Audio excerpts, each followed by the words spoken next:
কি যে ব্যারামে ঠেলা দিল আল্লাহই জানে। সকালে ঘুম থেকে উঠতে না উঠতেই এত পরিমাণে খিদে লাগে যা বলার বাইরে। এখানে হলে একটা মাছ নিছি, আর কালকে ফুলকপি দিয়ে আলু দিয়ে আর পাক করছিলাম সিম দিয়ে, সেইগুলা দিয়ে এখন সকাল ভাত খাইতে বসে গেছি। সকালে উঠলে যে এত পরিমাণে খিদে লাগে বলার বাইরে। আর জানি না কার কিরকম লাগে, কিন্তু আমার হলো খিদের কারণে আমার ভিতরে মানে যে কেমন যেন অসুস্থতা কারণ করে।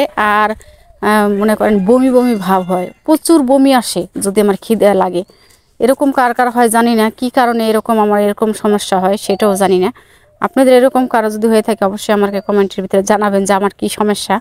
আর আমি খিদে সহ্য করতে পারি না। আর যদি মনে করেন একবারে অনেক কষ্ট করে সহ্য করে ফেলাই, তাহলে দেখা যায় কি অনেক কষ্ট হয় পরবর্তীতে, যে আমি ভাত খাওয়া পরে খাইতে গেলে মানে ভাত খাইতে পারি না। ভাত অল্প করা খাইলেই জানি কীরকম লাগে, মাতলা মাতলা কীরকম লাগে। এই জন্য সকালে খিদে লাগছে, এই জন্য সকালে খাওয়ার জন্য চলে আসছি। আমার ছেলে বলতেছে, মা তুমি কি খাও কি খাও? বললাম আমি ভাত খাইতেছি, তুমি ভাত খাবে? বলতেছে না আমি ভাত খাবো না।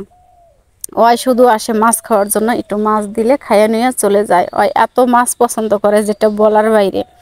যে বড় লোক মানুষও এরকমই করতে পারবে না, যে দিনের মধ্যে যদি আর 10-12 বার মাছ দেওয়া হয় তাহলে মাছই আর এত পছন্দ হয়, মাছটাই খেতে ভালোবাসে। তো ভাত খাইতে বললাম, বলতেছে আমি ভাত খাবো না। আর আমি ভাতটা আজকে একটু বেশি নিয়ে ফেলাইছি। আর ভাত খাইলে আমি জানি না কার কী সমস্যা হয়, আমার ভাত আমি বেশি খেলেও আমার সমস্যা। খিদেও সহ্য করতে পারি না, আবার ভাত বেশি খেলেও আমার সমস্যা হয়ে যায়। সেটা আমার কি হয় আর বললে তো হাসিও পায়, কি করে বলি। যদি আমি ভাত বেশি খাই তাহলে আমার পেট খারাপ হয়। কি কারণে হয় সেটা আমি জানি না, কিন্তু অনেক পদার্থ খাই না, কিন্তু মনে করেন আমি সারাদিন একটু ভাতটাই যদি একটু বেশি খেয়ালাই তাতে আমার পেট খারাপ হয়ে যায়।